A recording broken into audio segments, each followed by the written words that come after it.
예림단장 칼럼입니다. 어제에 이어서 예수님의 빈 무덤에 대해서 그 의미에 대해서 깊이 나누도록 하겠습니다.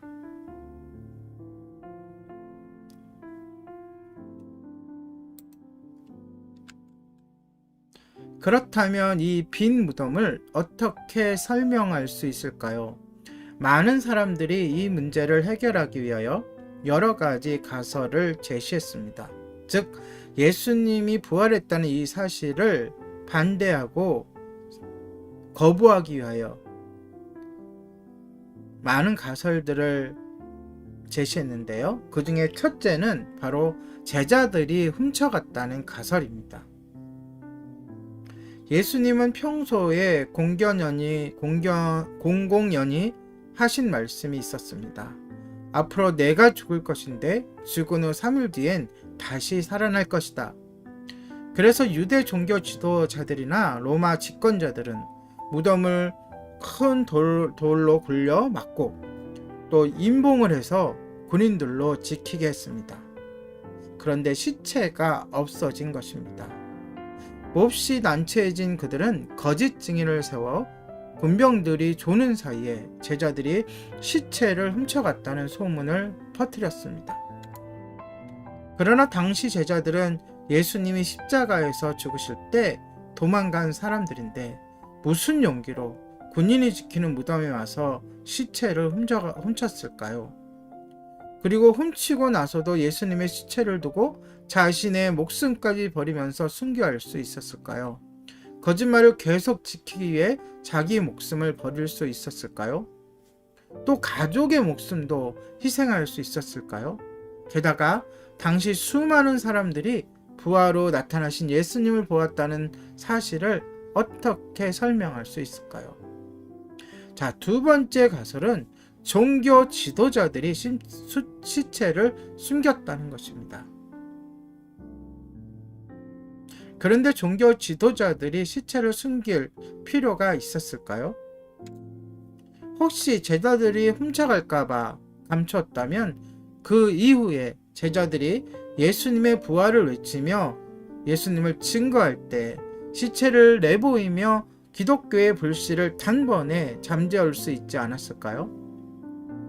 부활의 소식이 예루살렘 한복판에서 들리기 시작하면서 많은 유대인들이 개종하고 교회가 생기고 주일이 생긴 당시의 정황을 살펴볼 때 제자들이나 종교 지도자들이 시체를 숨겼다는 이론 또한 타당하지 않습니다. 자, 세 번째로 무덤을 잘못 찾아갔다는 가설이 있습니다. 예수님을 따르던 여자들이 슬픈 나머지 정신이 없어서 다른 빈 무덤을 잘못 찾아갔다는 것입니다. 이 이론에 대해선 베드로와 요한이 그 뒤이어서 와서 확인을 했고 그 묘지는 공동 묘지가 아닌 개인 소유의 무덤이라 다른 무덤과 혼동할 이유도 없습니다. 혹시 한 번 정도는 혼동했을지라도 다시 원래 무덤을 찾아갈 수 있었고 동굴 속에 남겨진 세마포만 보더라도 예수님의 무덤임을 알 수 있습니다. 이제 부활을 반박하는 마지막 가설인 졸도설입니다. 예수님이 죽은 것이 아니라 졸도했다는 것이죠. 이는 18세기에 나온 이론으로 예수님께서 십자가 위에서 죽지 않고 졸도하셨다가 서늘한 동굴 무덤에 들어가 있는 동안 기절한 상태에서 깨어나셨다는 주장입니다.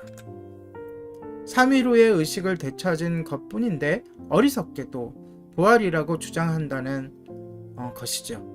상식적으로 예수님이 가진 고초를 겪고 십자가에 피 흘리시며 상처를 입은 후에 3일 동안 아무것도 먹지도 못하셨는데 어떻게 무덤에 큰 돌을 밀어내고 무장한 군병들을 물리치고 나올 수 있었을까요? 만일 졸도했다가 의식을 찾으셨다면 그 활동하다가 언젠가는 다시 죽으셨을 텐데 제자들이 어떻게 부활의 교리를 선포하며 순교까지 할 수 있었을까요? 또 앞에서 다루었지만 일반적으로 십자가 처형 후에는 혹시라도 숨이 붙어 있을까봐 다리를 꺾어서 완전히 죽입니다. 일종의 확인 사살인 것이죠. 예수님의 경우 죽음을 분명히 확인했기에 군병들은 다리를 꺾지 않은 상태로 시체를 십자가에서 내렸습니다.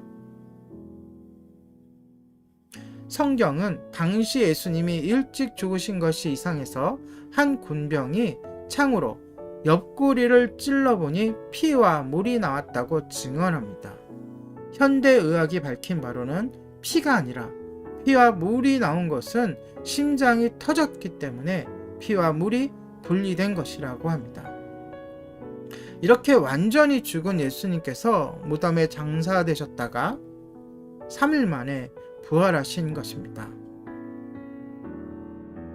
이를 부정하고 많은 가설이 나왔지만 모두가 가설일 뿐 어떠한 증명도 되지 않았음을 명심하시기 바랍니다. 오늘의 예림단장 칼럼이었습니다.